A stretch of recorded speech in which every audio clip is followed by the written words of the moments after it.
Kasi ako'y wala sa katinuan.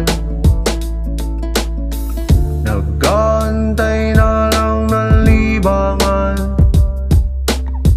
pero pagtapos ako ay gano'n na naman. Ako ay may pinakamatalik na kaibigan. Di ko alam kung paano nga ba siya pagsasabihan. Sa landas na maling gawin na kinahihiligang gramo-gramo ng puti di niya maiiwasan. Kaya gano'n na lang ang isip ng kaibigan ko. Iiwanan niya lahat kasi mas gusto niya ba to. Uubusin ang lahat pati barya sa bulsa mo. Damay na pati ang pera ng asawa mo. Paritol magbago ka, hindi pa to huli. Kaya bang itama at bawiin ng mga mali? Mga anak mo miss ka na, hinihintay kang umuwi. Sasalubong ang mga pamilya mong napangiti. Huwag ka nang pumaris dyan sa nakakasama mo. Sasamahan ka lang niyang kabagbato ang hawak mo. Kung